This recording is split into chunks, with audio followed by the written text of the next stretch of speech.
जहनों पर राज करने वाला वो खेल जिन्हें आप देख नहीं सकते मगर महसूस ज़रूर कर सकते हैं। ये है एक ऐसी चाल जो आपको अपने खिलाफ यूज़ करने पर मजबूर कर देती है, लेकिन आपको पता भी न चले। इस दुनिया में कुछ लोग ऐसे भी हैं जो अपने नेगेटिव ट्रेड्स को छुपाने के लिए दूसरों को इल्ज़ाम देते हैं। क्या आप समझ पाए कि ये एक सिर्फ धोखा है? आज की इस वीडियो में हम खोलने जा रहे हैं एक ऐसी मैनिपुलेशन टैक्टिक का राज जो आपको और आपके इमोशंस को किसी के हाथ का खिलौना बना सकती है। तैयार हो जाएं, क्योंकि ये सफ़र आपकी सोच को हिला कर रख देगा और आपको सच और झूठ के दरमियान छुपी हुई एक धुंधली सी सच्चाई से रूबरू करेगा। प्रोजेक्शन मैनिपुलेशन एक डिफेंस मैकेनिज्म है जिसे डार्क मैनिपुलेशन में अक्सर यूज़ किया जाता है। इसमें मैनिपुलेटर अपने खुद के नेगेटिव ट्रेट्स, इमोशंस और बिहेवियर्स को दूसरों पर इम्पोज करता है या उनके साथ एट्रीब्यूट करता है।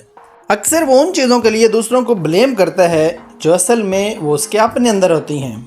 इसमें मैनिपुलेटर अपने आप को गिल्ट और अकाउंटेबिलिटी से बचाता है और दूसरों को कंफ्यूज और अनस्टेबल फील करने पर मजबूर कर देता है। अब ये काम कैसे करता है?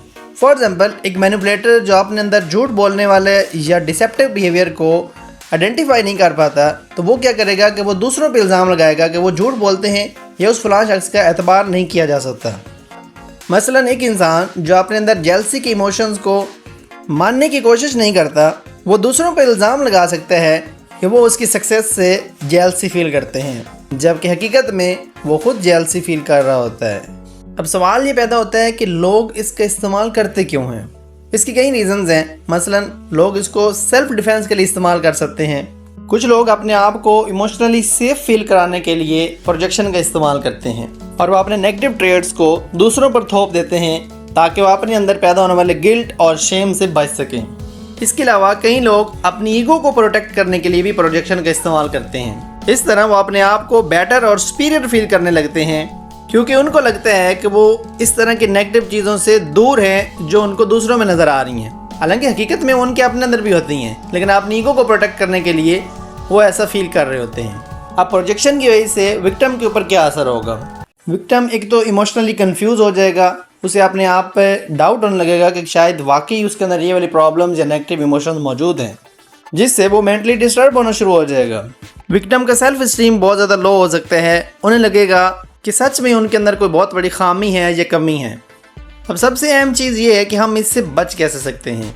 सबसे पहले तो जो विक्टिम है उसको सेल्फ अवेयर होना चाहिए, अपने इमोशंस और रिएक्शंस को समझने की कोशिश करनी चाहिए। अगर आपको लग रहा है कि वाकई आपके इर्द गिर्द के लोग जो हैं वो प्रोजेक्शन का इस्तेमाल कर रहे हैं, तो आप उनसे डिस्टेंस क्रिएट कर लें।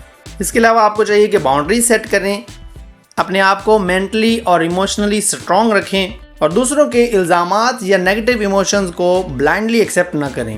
और अगर पॉसिबल हो तो मैनिपुलेटर के साथ ओपनली कम्युनिकेट करें, उसके साथ बात करें कि आखिर वो ऐसा क्यों फील कर रहे हैं।